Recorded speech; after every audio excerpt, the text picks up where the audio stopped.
ये हमारे दोस्त, हमारे भाई चार्टर्ड अकाउंटेंट है। एक्चुअली सुबह में एक क्लैरिफिकेशन रहता है, मैं शेयर करना चाहता हूँ, क्योंकि हमारा कैसा रिलेशनशिप है, हमें कैसा रहता है बोले तो, हमारे केएस ऑफिसर पाशा साहब, मोहम्मद रफी पाशा साहब, उनके सोर्स से हमारा चार्टर्ड अकाउंटेंट है। इनका नाम है सारका हनीश। उन्होंने मुझे सुबह बोल रहे सर, मेरा नाम मुस्लिम के नाम सर का है सर, मगर मैं मुस्लिम नहीं हूं सर, मेरा नाम हनीश है करके बोल रहे थे। मैं बोला नहीं सर, हमें पूरे एक देश के एक माँ के बच्चे हैं सर का, राइट। हमें पूरे सुमाರು ನಾವು ಇಲ್ಲಿ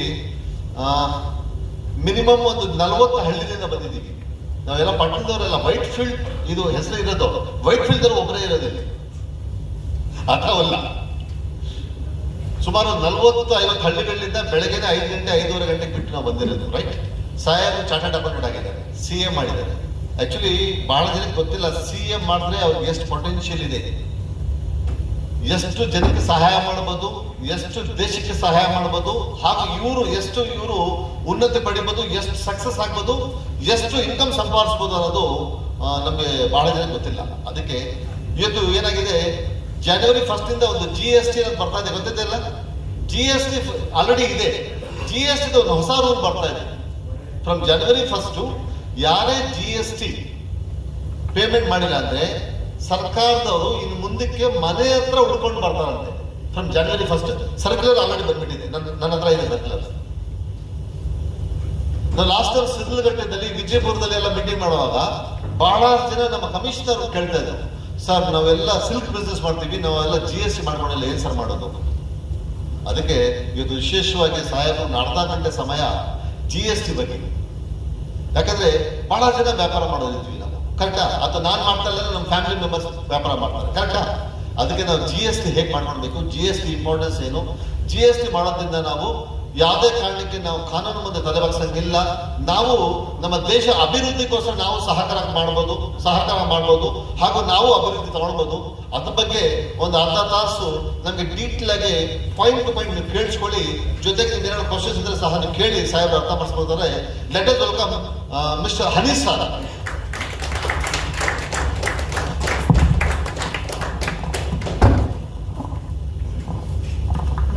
Good morning everyone. First of all तो apologies to sir, क्योंकि वो एक बड़ा innocent question था, क्योंकि मैंने जब ब्रोशर देखा तो everything was related to Islam, तो मेरे को लगा I should not offend the stage, otherwise मैं भी काफ़ी क्रिश्चियंस फ्रेंड्स के साथ, मेरी बेटी अभी एक्चुअली हॉस्पिटल में है डेंगू की वजह से, तो वो क्रिश्चियन हॉस्पिटल में ही है. बट वो इनोसेंट क्वेश्चन था कि मेरे वजह से कुछ गलती ना हो जाए, बस और कुछ नहीं. क्योंकि काफ़ी लोग पहले 10 दिन पहले मेरी बियर्ड थी, तो मेरे को मलयाली समझते थे. Because of the pronunciation of my name मेरे को काफ़ी लोग मुस्लिम समझते हैं. And I am more than happy कि I represent everybody in India. क्योंकि मैं सर को भी काफ़ी अच्छे से जानता हूँ, जिन्होंने मेरे को यहाँ पे इंट्रोड्यूस कराया. स्टेट ऑफिसर्स जो है उनसे मैं काम करता हूँ, जो कन्नडिगास भी है, जो अदर कास्ट के भी है. तो there was no caste intention मेरे दिमाग में था. I have been teaching from last 20 years and तो it is not based on what religion a person is, but it is more based on whether you are ready for that knowledge or not. Okay, तो अच्छा लगा मेरे को sir का speech सुन के भी, और वो द पर्सपेक्टिव जब घोड़े के साथ एक पिता और बेटा जा रहा है, काफ़ी अच्छा स्टोरी लगा मेरे को वो. Thank you very much for inviting me. मैं मिक्स करूँगा हिंदी और इंग्लिश और बात करूँगा. आई होप वो कंफर्टेबल रहेगा आप सबके लिए. Right, okay. तो GST आया था 1 जुलाई 2017 में, राइट. उससे पहले भी काफ़ी सारे टैक्सेस थे. एक्साइज था, अगर अपन माल बना रहे हैं तो उसके ऊपर एक्साइज लग रहा था, और अगर माल बेच रहे हैं तो उसके ऊपर वैट लग रहा था, right. Excise central government collect करती थी और वैट स्टेट गवर्नमेंट कलेक्ट करती थी. बट 1 जुलाई 2017 से ये क्या हो गया कि GST लाना पड़ा. GST लाने से काफ़ी फायदा हुआ है. जैसे सर बता रहे थे पहले स्पीकर कि टेक्नोलॉजी के साथ हमको चेंज होना है और ये भी जिक्र हो रहा था कि नहीं हमारे घर पे काफ़ी लोग हैं जो स्मार्टफोन यूज़ नहीं करते हैं, बट मैं उस चीज़ से अग्री नहीं करता क्योंकि अगर जीएसटी में अगर अपन देखें तो the biggest tax frauds happen in taxi business. कोई टैक्स पे नहीं करना चाहता, जबकि उसके ऊपर टैक्स लगा है, कोई भी टैक्स पे करना नहीं चाहता और कोई भी रिकॉर्ड्स भी मेंटेन नहीं करता। बट जब ओला उबर आए, सब जने टेक्नोलॉजी अडॉप्ट कर ली, सबके पास अभी फोन है। अगर हम कैब अभी ड्राइव करके जा रहे हैं और हम उनसे बात नहीं करते हैं अपने ड्राइवर से, वो वीडियो स्विच ऑन करके वो खुद के एंटरटेनमेंट के लिए या तो कुछ स्पीच सुन लेंगे या तो कोई मूवी देख लेंगे। तो टेक्नोलॉजी सब जने अडेप्ट कर रहे हैं, जब जब उनका काम पड़ेगा वो टेक्नोलॉजी अडॉप्ट कर रहे हैं। वैसे ही जीएसटी में भी पूरा टेक्नोलॉजी ड्रिवन लॉ है, उसके ऊपर कंप्यूटर के ऊपर ही सब कुछ करना है। पहले अपन एक्साइज में क्या करते थे, हाथ से लिखते थे कि मैंने कितना माल बेचा है और कितना टैक्स पे करना है। अब जीएसटी में हाथ में कुछ नहीं लिख सकते क्योंकि कोई रिटर्न ही नहीं है, अपन को पूरा कंप्यूटर भी अपलोड करना है। There are 2 returns which we have to file, very simple, I will explain. और कोई भी इश्यू हो उसके ऊपर मेरे को आप बताइए। जब मैं कुछ माल बेचता हूँ तो GSTR 1 फाइल करना होता है, ओके, कि मैंने इतना माल इस महीने में बेचा, ओके। और जब मेरे को टैक्स भरना होता है तो GSTR 3 भी फाइल करता हूँ, ओके। जब 3 भी समझने के पहले एक इनपुट टैक्स क्रेडिट, किसने सुना इनपुट टैक्स क्रेडिट क्या होता है? सर बताइए आप मेरे को, अगर एक्सप्लेन कर सके what is the meaning of input tax credit. अभी हम किसी को माल बेचते हैं, मैं अभी बेसिक्स मैं जो से बिजनेस को करता हूँ, तो जो मेरा या मैं परचेस कर लेता हूँ, ऐसा करता हूँ, परचेस आपसे परचेस किया, तो आपसे जो माल लेता हूँ तो आप टैक्स करते हैं, वो उसको आप मुझे जो है इनपुट मिलता है। अभी 10,000 का माल था, फिर 1,800 रुपये आपने टैक्स भरा, तो मैं आपको इनपुट मेरा आपके तरफ से आपको दिया। Excellent, very good. Sir Paytm से कुछ खरीदते हैं? पेटीएम से सर ने, आपका नाम सर? सादिक भाई ने पेटीएम से 1 लाख का आईफोन खरीदा। तो पेटीएम बोलते हैं कि 1 लाख का फोन अगर आप खरीदोगे तो मैं आपको 20,000 रुपये कैशबैक दूंगा। वो कैशबैक कैसे आता है? उन्होंने 1 लाख रुपए अपने बैंक अकाउंट से भरा, इनवॉइस भी 1 लाख का ही आया, बट 10 दिन के बाद में जब रिटर्न पीरियड खत्म हो गया, इनके पेटीएम अकाउंट में 20,000 रुपए जमा हो गए, करेक्ट। अब जब नेक्स्ट टाइम ये परचेस करेंगे पेटीएम से 50,000 रुपए, 60,000 रुपीज या कोई भी वैल्यू का होगा, तो 20,000 तक उनको पेमेंट नहीं करना है क्योंकि 20,000 ऑलरेडी पेटीएम ने उनके अकाउंट में जमा कर दिया है, करेक्ट। इनपुट टैक्स क्रेडिट भी वैसा ही है, यहाँ पे गवर्नमेंट हमको कैशबैक देती है। तो अगर मैं कुछ माल खरीदूं मेरे बिजनेस के लिए, मैं वेंडर को तो जो कि मेरा सेलर है उसको मैं 1 लाख रुपए दूंगा, करेक्ट, बट उसके ऊपर मैंने 18,000 रुपए भी गवर्नमेंट को बिहाफ पे वो सेलर को दे दिए हैं। अब जब मैं माल बेचूंगा 18,000 तक मेरे को गवर्नमेंट तक को पेमेंट नहीं करना है, वो है इनपुट टैक्स। जब मेरा एक्साइज था और वैट था, मेरे को इनपुट पूरा नहीं मिलता था क्योंकि मेरे को जो एक्साइज है एक्साइज के अगेंस्ट ही माल एडजस्ट होता था और वैट जो था वैट के अगेंस्ट ही एडजस्ट होता था। सर आप टीचर है ना? नहीं, कोई और एक जो क्वेश्चन पूछा था टीचर से। आपका नाम? रोशन भाई। तो रोशन भाई एक डाउट है मेरे पास, मेरे दिमाग में। 10th स्टैंडर्ड में मेरे को मैथ्स में 100 आउट ऑफ 100 आया, ठीक है। जब मैं सीए कर रहा था तो मेरे को मैथ्स में पासिंग मार्क्स था 40, बट सिर्फ 30 ही आए। तो क्या मैं सीए इंस्टीट्यूट को बोल सकता हूँ कि मेरे को इस बार तो 30 ही आए, बट 10th में काफी ज्यादा आ गए थे, मेरे को ज्यादा की जरूरत नहीं है, तो ये 10 मार्क यहाँ पे मेरे को दे दो?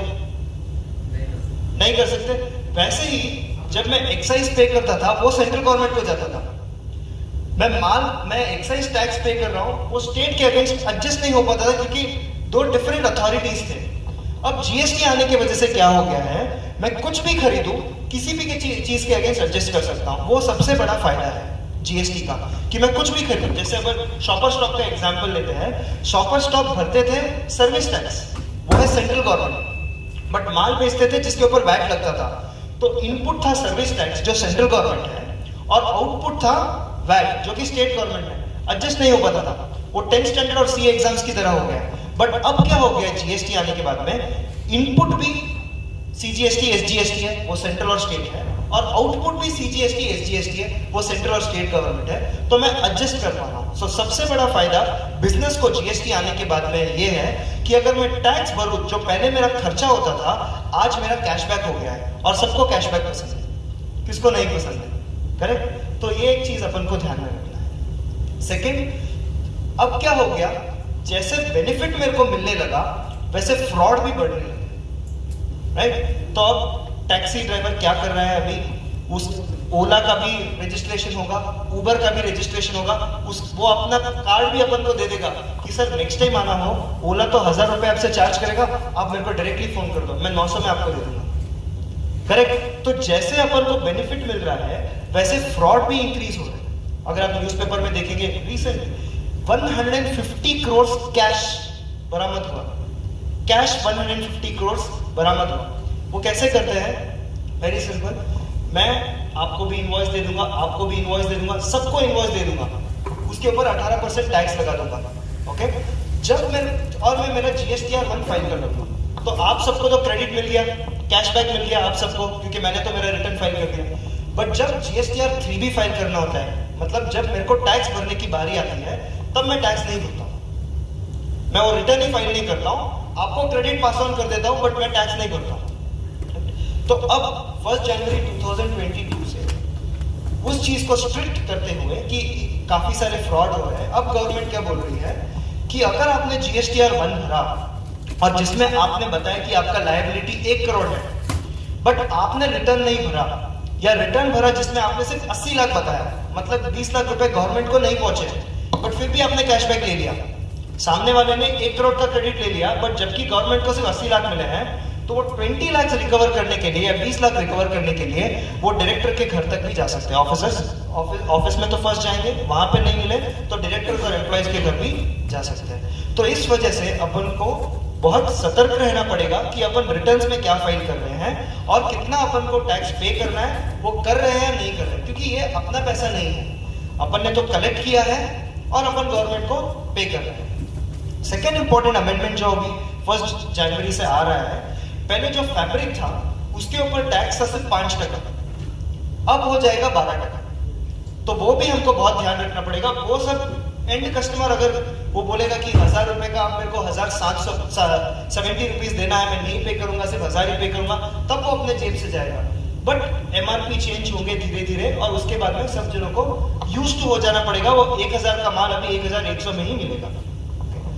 थर्ड, अब जनरली अपन क्या करते हैं एज अ एंड कस्टमर, हमको चाहिए सब चीज में एग्जम्पशन, हमको चाहिए, हमारा ये तो बहुत इंपॉर्टेंट माल है, इसके ऊपर क्यों GST लग रहे हो, हमको तो एग्जम्पशन चाहिए। कोविड मटेरियल्स पे भी काफी सारा डिबेट हुआ, काफी महात्मा गांधी के स्टैचू के नीचे प्रदर्शन भी हुए कि नहीं, कोविड मटेरियल है तो कोविड रिलेटेड मटेरियल को आप GST एग्जम्पशन देना चाहिए, गवर्नमेंट को GST एग्जम्पशन देना चाहिए। बट एक चीज अपन को ध्यान रखना है, जब भी अपन एग्जम्पशन पूछे थोड़ा समझ के पूछना पड़ेगा, क्योंकि उसके वजह से ही प्रॉब्लम हो रहा है गवर्नमेंट में। जब एग्जम्पशन आएगा, इनपुट क्रेडिट नहीं मिलेगा।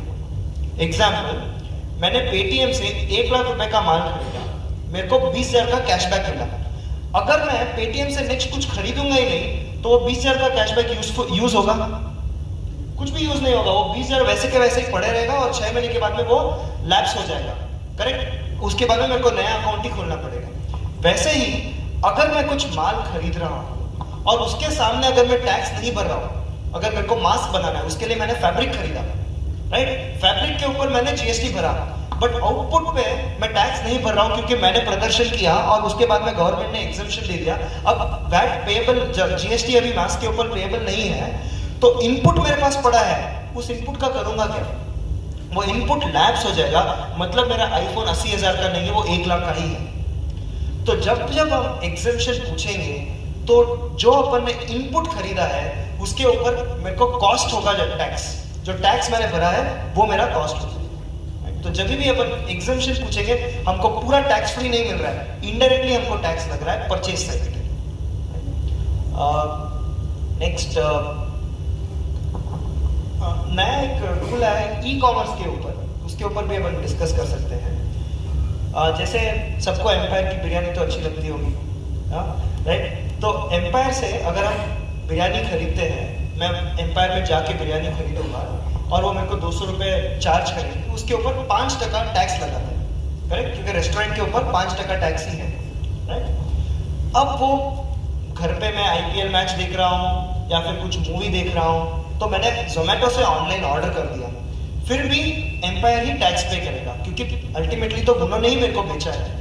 बट 1 जनवरी 2022 से नया रूल क्या है कि जब भी कोई रेस्टोरेंट स्विगी, जोमेटो या किसी भी ऑनलाइन प्लेटफॉर्म से माल बेचेगा, तो अब ये रेस्टोरेंट टैक्स नहीं चार्ज करेंगे, स्विगी और जोमेटो को उनके बिहाफ पे टैक्स भरना पड़ेगा गवर्नमेंट को। तो ये भी एक इंटरेस्टिंग रूल आया 1 जनवरी 2022 से।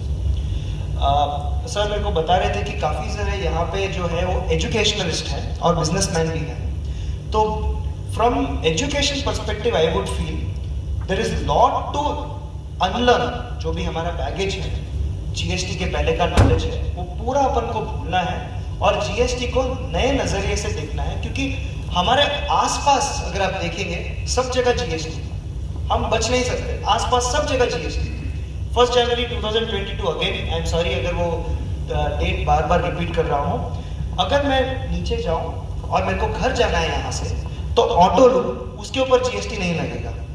बट अगर ऊबर से मैं ऑटो बुक करूँ तो उसके ऊपर GST लगेगा। तो अपन बच नहीं सकते GST से, वो अपने आसपास ही है, राइट? सेकेंड, अगर मैं गूगल ड्राइव, अपन किसी ने सुना हुआ है कोई यूज कर रहा है गूगल ड्राइव, मेरे फोन में बहुत सारे फोटोज हो गए हैं, मेरे को डिलीट नहीं करना है, मेरे को टाइम नहीं मिल रहा है कि क्या करूं, तो मैं क्या करता हूँ 130 रुपीज गूगल को पे करता हूँ और 10 GB या 100 GB का डेटा मेरे को वो फ्री देते हैं अपलोड करने के लिए। क्लाउड स्टोरेज बोलते हैं, मेरे को सर्वर का जरूरत नहीं है, पेनड्राइव का जरूरत नहीं है, ऑनलाइन में स्टोर कर सकता हूँ। उसके लिए वो 130 रुपये मेरे से चार्ज करते हैं पर मंथ, राइट?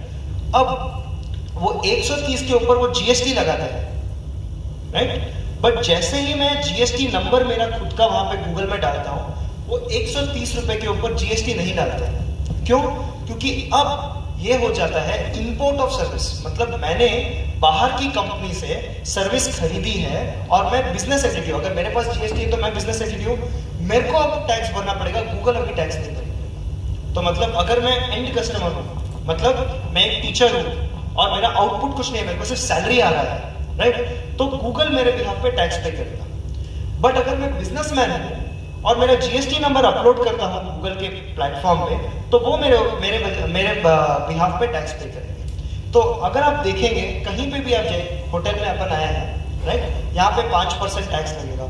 यहाँ पे अगर रूम स्टे करना है 1000 के नीचे टैक्स नहीं है, 1000 के ऊपर अप टू 7500 12% है और 7500 के ऊपर 18%। तो सब जगह अगर आप देखेंगे तो GST अप्लीकेबल है। अब काफी सिंपल हो गया है लॉ, परचेज करो GST भरो, सेल करो GST भरो, सेल के ऊपर जितना अपन ने टैक्स पे कैलकुलेट किया है माइनस परचेज के ऊपर अपन ने जितना टैक्स दिया है, दोनों का जो डिफरेंस है उतना मेरे को गवर्नमेंट को टैक्स भरना है कैश में। बस उतना ही है GST में, एकदम सिंपल है। कॉम्प्लिकेशंस काफी है बट सिंपल अगर नटशेल में अगर बोला जाए तो GST ही। इनकेस आपको अगर कोई डाउट्स हो, नहीं तो मैं तो दिन 2 दिन 3 दिन 4 दिन कंटिन्यूस GST के ऊपर ही बात कर सकता हूँ, क्योंकि मैं तो 2015 से GST के पीछे ही लगा पड़ा हूँ। तो अगर आपका कोई स्पेसिफिक डाउट है, अदरवाइज मैं तो आपको छोड़ने वाला नहीं हूँ, मैं तो और बोलता ही रहूँगा। Yes sir, thank you so much for coming here. ये GST में फ्लॉस क्या है नंबर 1, और change is the only thing that's constant, right? तो पहले एक्सेस ड्यूटी था, फिर वैट आ गया, देन उसको हटा के GST लेके आया। तो व्हाट इज द फ्यूचर? अगर GST को निकालना है तो डेफिनेटली बहुत सारे फ्लॉस होंगे, इट्स नॉट परफेक्ट मॉडल। और फ्यूचर में क्या आ सकता है considering the digitization? It's a very interesting question, not related to GST, related to more about economics. Flaws about GST, flaws 2-3 तरीके के हैं। एक तो अगर आप GST रिटर्न फाइल कर रहे हो तो GST पोर्टल एक्सेस किया होगा, one of the worst portals on 1 July 2017। But जब गवर्नमेंट को फीडबैक गया है कि ये गलतियां हैं, वो इम्प्रूव कर रहे हैं। तो पोर्टल जो हमने 1 जुलाई 2017 में देखा था और जो अब देख रहे हैं, काफी डिफरेंस है। उसमें अभी भी फ्लॉज है बट वो इम्प्रूव होते जा रहे हैं। लॉ रिलेटेड फ्लॉस, लॉ कभी परफेक्ट बन ही नहीं सकता। मैंने देखा आपके सिलेबस में आज या आज के प्रेजेंटेशन में कॉन्स्टिट्यूशन भी है, तो उसमें भी मेरे देखने का नजरिया, आपके देखने का नजरिया ऑन द सेम थिंग काफी डिफरेंट हो सकता है, तो वो है सेकेंड। थर्ड है ऑफिसर्स ड्रिवन डेटा। अपन हमको बोला गया था कि जब जीएसटी आएगा सबके ऊपर आपको क्रेडिट मिलेगा, बट इतने सारे कंडीशंस डाल दिए हैं इनपुट क्रेडिट लेने के लिए। अगर आप बिजनेसमैन हो आपको पता होगा, अगर मैं किसी को गिफ्ट दूं, कुछ खरीदा मैंने और रमजान के दिन मैंने किसी को गिफ्ट दे दिया, उसका क्रेडिट मेरे को नहीं मिलेगा, बट वो तो बिजनेस के लिए ही है। मैं क्यों गिफ्ट दे रहा हूं? ताकि कस्टमर्स मेरे पास आए और मेरा माल खरीदे, बट उसके ऊपर क्रेडिट नहीं है। अगर मेरे को मेरा खुद का बिल्डिंग बनाना है ताकि मैं उसमें बैठ के मेरा बिजनेस कर सकूं, तो जो कंस्ट्रक्शन किया है, जो सीमेंट खरीदा है, जो सरिया खरीदा है, उसके ऊपर मेरे को क्रेडिट नहीं मिलेगा। तो ये सब फंडामेंटल पॉलिसी फ्लॉस है जिसको निकालने पड़ेंगे, तो ही जीएसटी एकदम सीमलेस फ्लो हो जाएगा। मतलब मैं कुछ भी खरीदूंगा, इनपुट मिलेगा, कुछ भी बेचूंगा, आउटपुट मेरे को पे करना है, वैसा बनाना पड़ेगा, तभी जीएसटी स्ट्रॉन्ग होगा। काफी बार हम सुनते हैं कि जीएसटी में 3% रेट है, 5% रेट है, 12% रेट है, 18% रेट है, 28% रेट है। एक क्यों नहीं कर सकते? क्योंकि आपने जब जीएसटी लाया था हमको तो यही बोला था, वन नेशन वन टैक्स।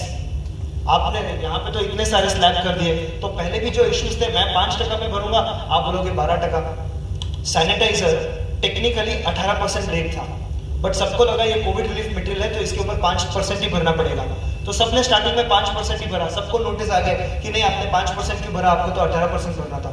तो अभी भी वो इश्यू है कि जो मैं प्रोडक्ट बेच रहा हूँ वो 5 में आएगा या 12 में आएगा या 18 में आएगा, करेक्ट? तो वो कैसे रिजॉल्व करें? और वन नेशन वन टैक्स आ सकता है या नहीं? इंडिया में वो नहीं आ सकता। दुबई में वैट जब उन्होंने इंट्रोड्यूस किया, कोई भी प्रोडक्ट आप खरीदो 5% टैक्स, कोई भी आप खरीदो। इंडिया में वो बहुत मुश्किल है, क्योंकि इतने सारे पॉलिटिकल कंसिडरेशंस हैं कि उसके वजह से गोल्ड अगर 18% कर दिया तो ब्लैक मार्केट बढ़ जाएगा। कौन 18% गोल्ड पे भरेगा, करेक्ट? तो इसके लिए वो लोअर रेट ऑफ टैक्स ही चाहिए। कार या एरिएटेड वाटर, उसके ऊपर हाईएस्ट रेट है क्योंकि गवर्नमेंट को भी पैसा चाहिए। 28 कार के ऊपर आज 51% टैक्स है, राइट? अगर आप 1 करोड़ का कार लेने के लिए सोचोगे तो उसके ऊपर 50 लाख टैक्स लगेगा, 1.5 करोड़।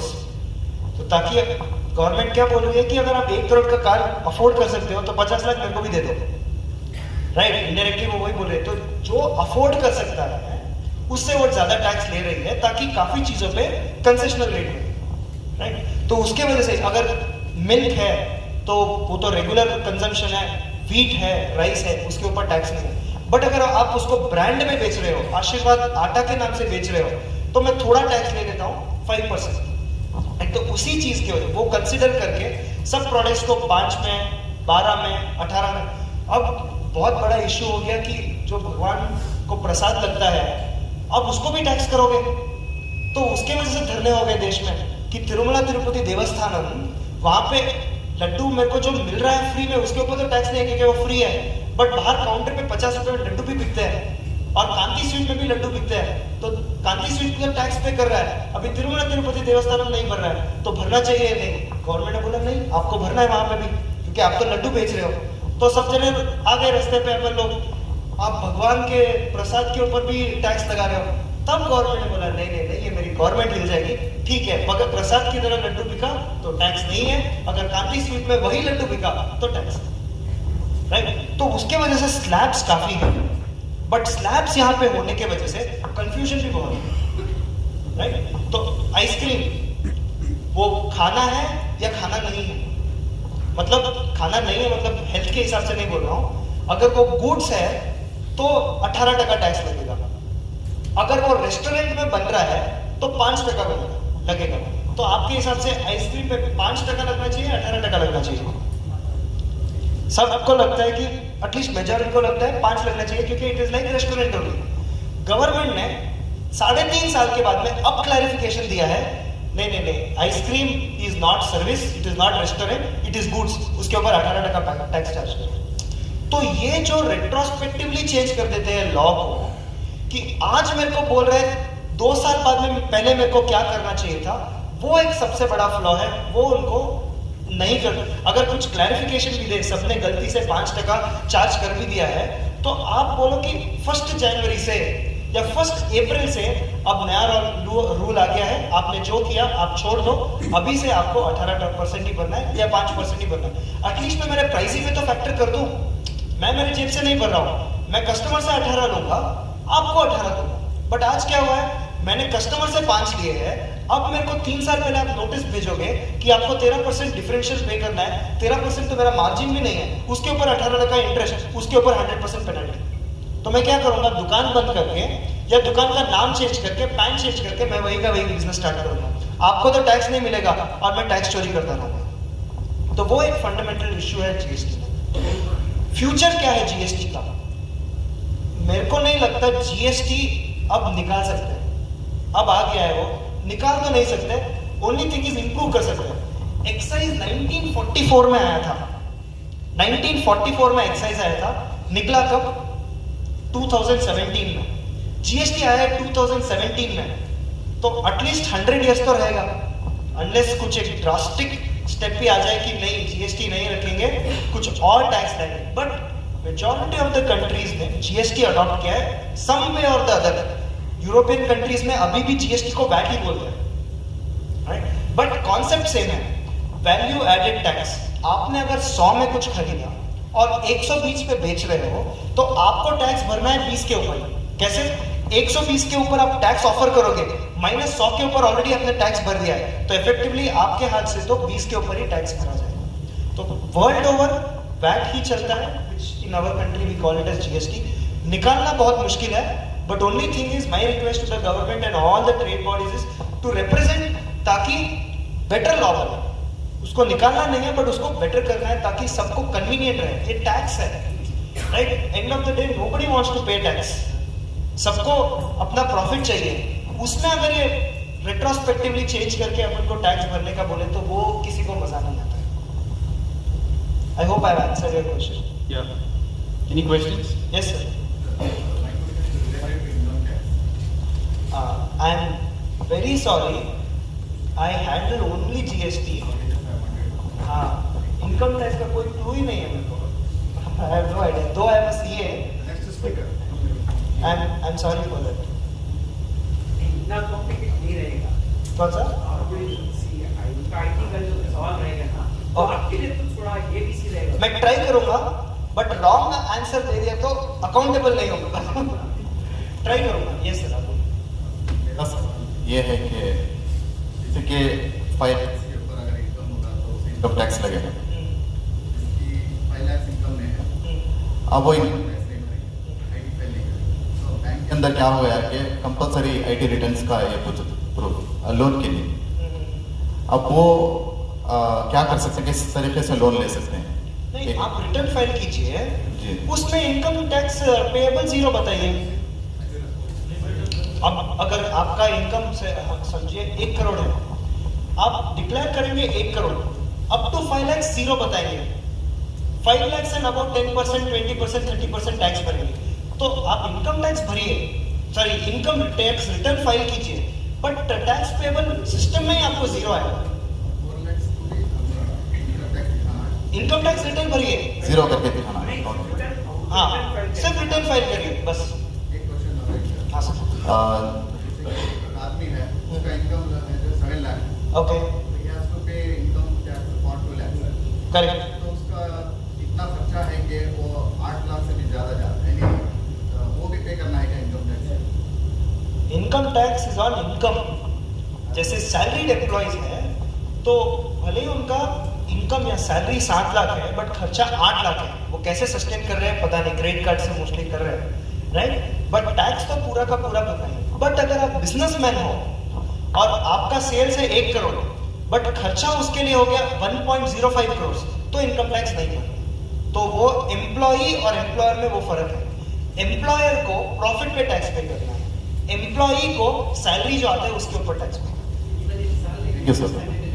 हाँ, वो डिडक्शन थोड़े है। ATC में आपने कुछ डाल दिया, इंटरेस्ट FD के ऊपर कुछ 10,000 रुपए कुछ डिडक्शन मिल गया, आपने अगर हाउसिंग लोन लिया उसके ऊपर डिडक्शन मिल गया, वो अलग बात है। बट ऐसे नहीं हो सकता कि अगर मेरा खर्चा इनकम से ज्यादा है तो मैं टैक्स ही नहीं भरूं, वो नहीं होगा।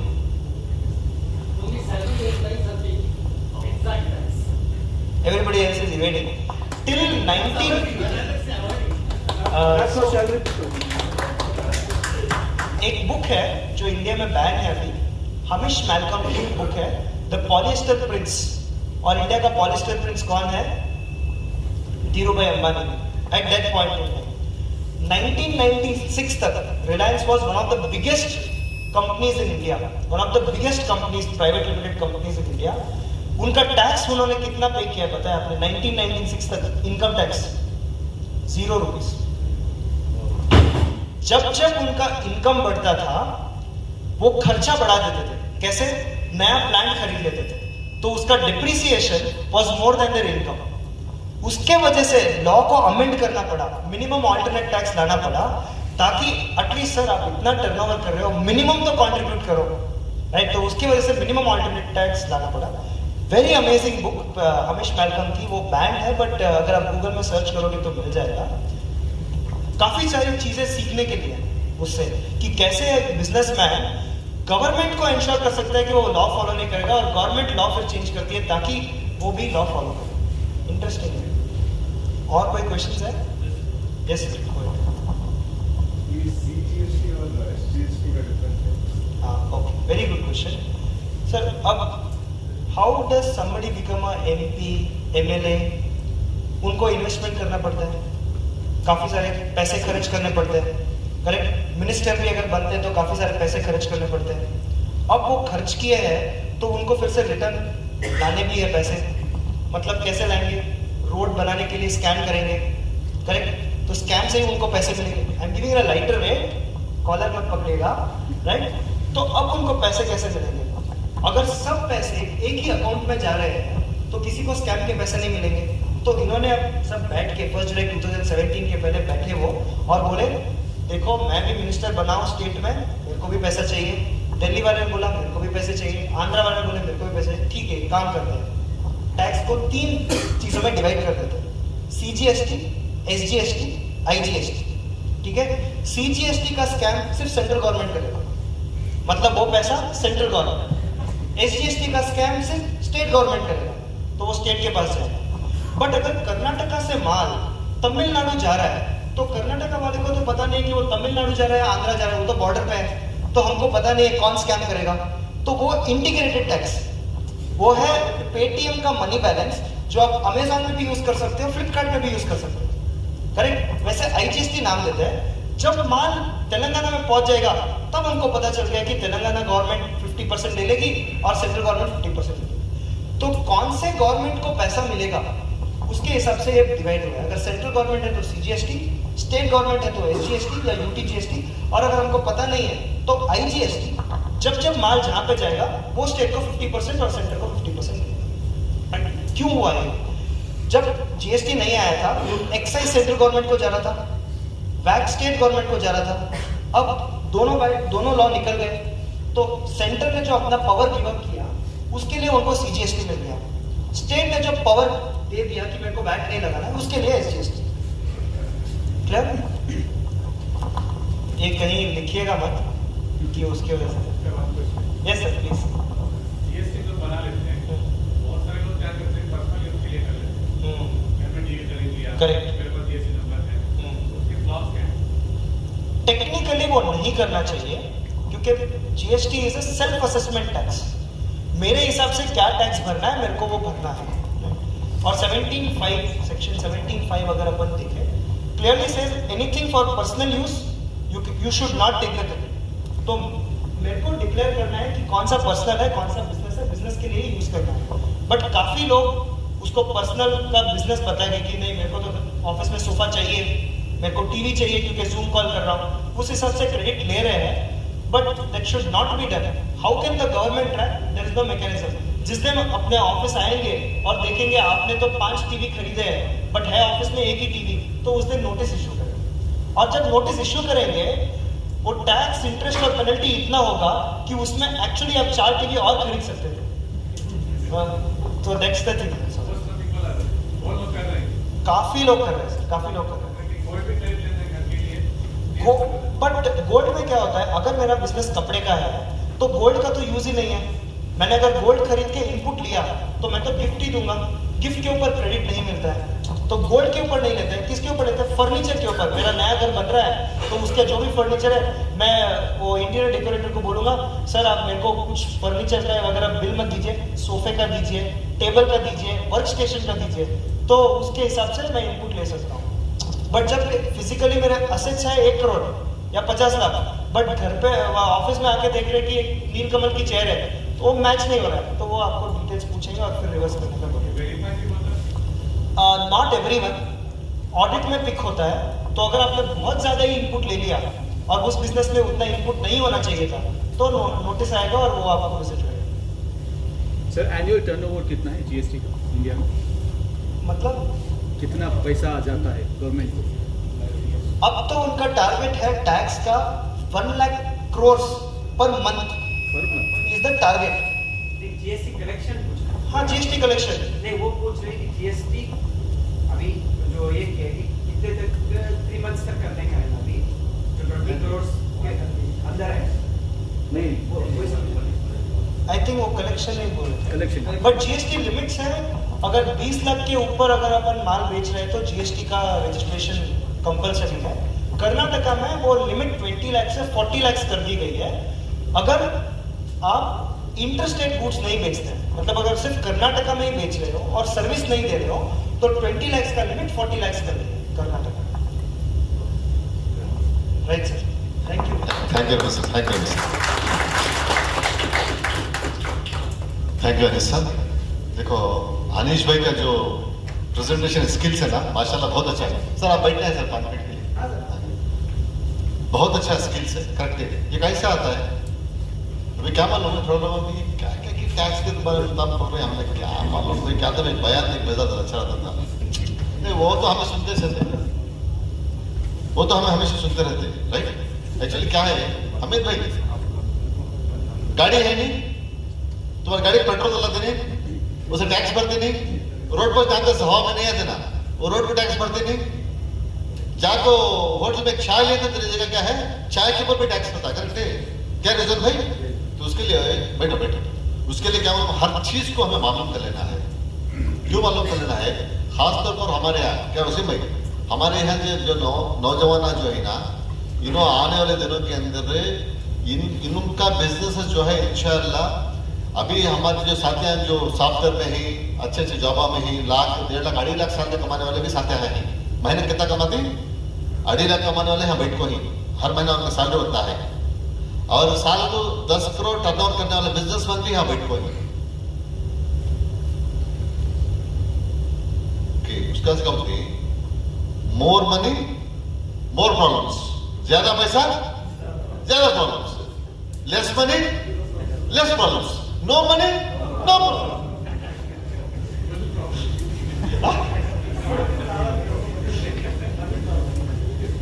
मैं आएंगे ना भाई, बस मैं जब जब हंसाते रहना, कुछ तो बोलते रहना, करेक्ट है?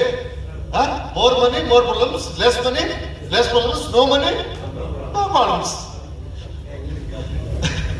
उसके लिए एक्चुअली देखो, ये तम सब्जेक्ट क्या मालूम है, ये कॉमर्स वाले को भी मालूम कर लेना है, साइंस वाले भी मालूम कर लेना है, आर्ट्स वाले भी मालूम कर लेना है। मैं स्कूल को जाके नहीं होगा तो भी उन्होंने भी मालूम कर लेना है। क्यों बोले तो उन्होंने भी पैसे कमा रहे, उन्होंने करना। छोटे मोटे जो भी क्वेश्चन होते ना, हमारे यहाँ बखश जो बेटे इज एक्सपर्ट इन IT करते हैं, तो मैं इंशाल्लाह टाइम मिला तो उनका भी IT के बारे में प्लान करेंगे। और एक हमारे दोस्त शाम में आते हैं इंशाल्लाह, शकील खान बोल के, उनके पास 1 करोड़ से ज्यादा फाइल करने वाले 1200 क्लाइंट्स हैं। कहते हैं एनुअली टर्नओवर 1 करोड़ से ज्यादा फाइल करने वाले 1200 क्लाइंट्स हैं। यहाँ से हमारे मेरे फ्रेंड सर्कल में हमें जो 4 क्लाइंट्स हैं, हमें साल को उनको 1 लाख 1.25 लाख रुपए हमारी फीस बनती है। मेरी मैं 7 लाख रुपए देता हूँ साल को शकील का। तो 1200 क्लाइंट्स से 50 हजार कमाई, तो साल को कितना होगा भाई?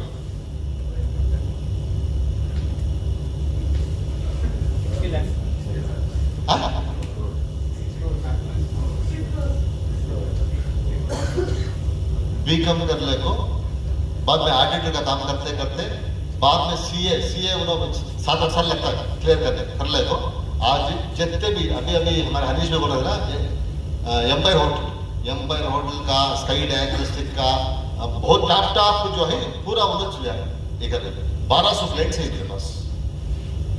उसके वास्ते हनीश सर के सामने नहीं बोलना, एक सीए बन गए तो इनकम कितना है मालूम है? पढ़ो भाई, विशेष बोलते हैं पढ़ो पढ़ो पढ़ो, सिर्फ कूट लेते। नहीं एक्चुअली साथ जो है उन्हें सेलिब्रिटी ये है, सीए है, उन्हें बहुत उनके फीस कम, फिल्म एक्टर्स के, सिल्क हाउस, इनके छोटे छोटे गरीब आगे करते पूरा सर करते पूरा गरीब आगे। Sir thank you very much sir, क्योंकि आई एम एक्सट्रीमली सॉरी, मुझे तकलीफ भी हो रही है। सर का बच्ची हॉस्पिटल में है, उसके बावजूद यहाँ पर आ रहा है। एक कमिटमेंट चाहिए एक्चुअली। पहली बार 5 दिन से फोन में बात हो रही, बस पहली बार मैं चेहरा देखा, वादा किए थे आज टाइम पा गए, जबान का सच्चा। क्या मालूम है, कामयाब होने के लिए हमें ज्यादा पढ़कर रहना, हाईली क्वालिफाइड रहना, तहज्जुद डेली पढ़ना, जब भी कामयाब होते सो हमने 2-3 हाथा रहना, 3-4 पावा रहना, 2-3 मुंडिया सिरा रहना, ऐसे क्या भी जरूरी नहीं है। कामयाब होना बोल के अंदर से क्या है, एक बर्निंग डिजायर चाहिए। क्या चाहिए? एक बर्निंग डिजायर। बोलो ना एक बर्निंग डिजायर।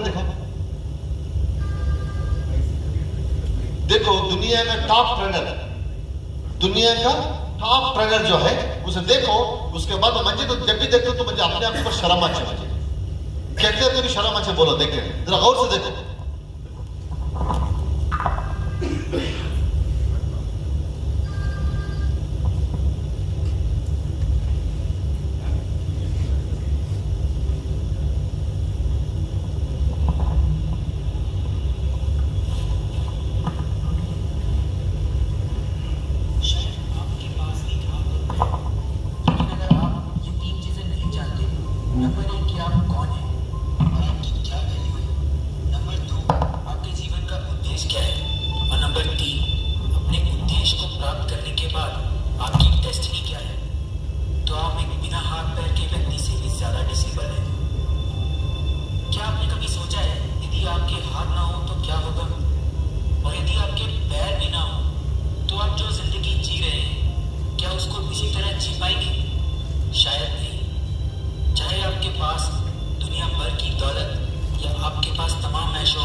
आपके हाथ पैर ना हो तो दुनिया भर की दौलत भी आपको वो खुशियां नहीं दे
देखिए भाई, हमें हमारे इंडिया के बस स्टैंड हम देखते हैं, 2 उंगलियां नहीं रहे तो भीख मांगने आता होगा, कहते हैं 2 उंगलियां नहीं रहे तो भीख मांगने आता है, नहीं तो चुपका चुप बस स्टैंड ऐसे सिग्नल्स में एक्टिंग कर ले को भीख मांगती। निकोलस जो है, इनका ट्रेनिंग मेरे फ्रेंड सर्कल अटेंड करते हो, यूएस में $500 यानी कि लगभग 35-40 हजार रुपए, ये खाने के साथ ट्रेनिंग का $500। 10 साल की उम्र में उन्होंने क्या करे, सुसाइड को ट्राई करे। 10 साल की उम्र में सुसाइड कर लेना बोलते, वो बोलते नहीं, suicide is the permanent solution for temporary problems. Suicide is the permanent solution for problems के टेम्पररी। करेक्ट नहीं, मैं छम्मने को मर जाते और कहता ऐसा कांसेप्ट है कि फांसी डालो तो 1 साल विस्तारित होता है, कैसे भी ऐसा है कहते भी अच्छा होता तो कहते वाले तो देखिए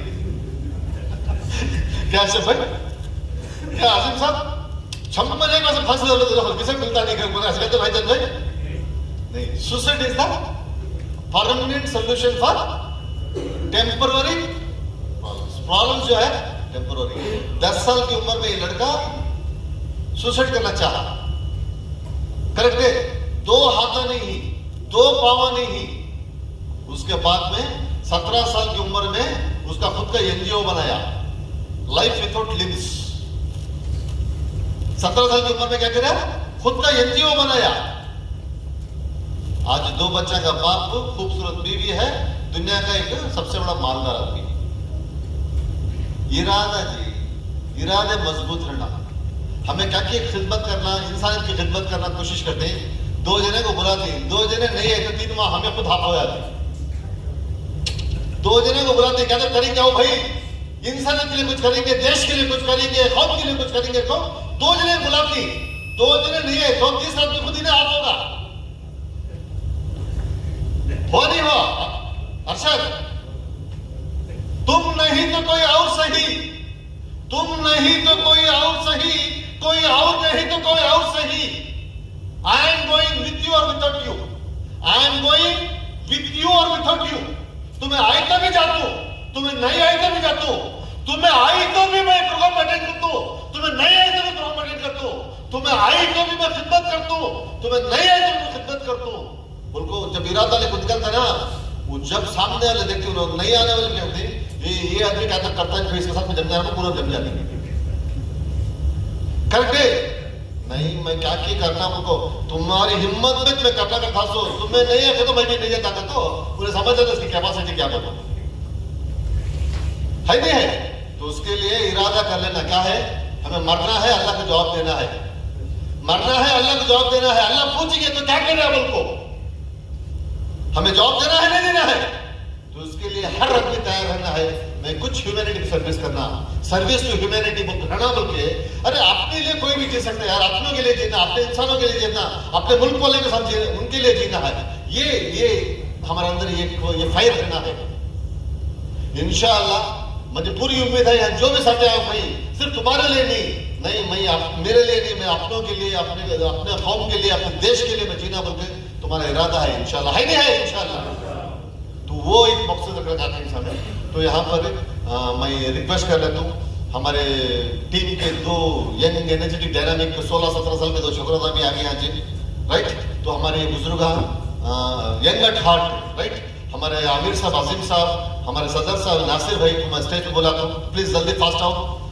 नासिर भाई, आमिर साहब, देखो एक्चुअली ये 16-17 साल की उम्र में खिदमत अच्छा करते हैं, सुबह के 4 बजे उनको आने के तैयार 100 किलोमीटर ट्रैवल करते हैं। इनको आके हमारे भाई अनीश भाई को उनको दुआ करो, विशेष करो, उनकी लाइफ में और कामयाब होना, और सक्सेसफुल होना, और उनके बच्चे इंशाल्लाह अच्छे हेल्थी होकर घर को जल्दी वापस आना बोल के। तो लेट अस वेलकम हरीश साहब। इधर है सर।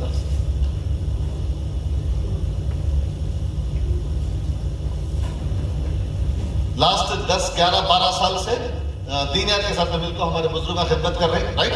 40 साल से खिदमत कर रहे हैं दोनों।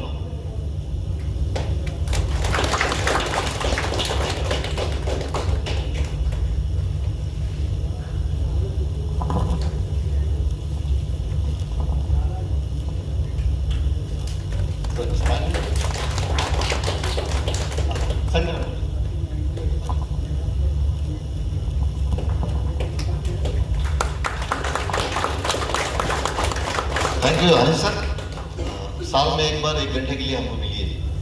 Sir thank you sir, thank you very much sir, thank you. Okay, thank you sir.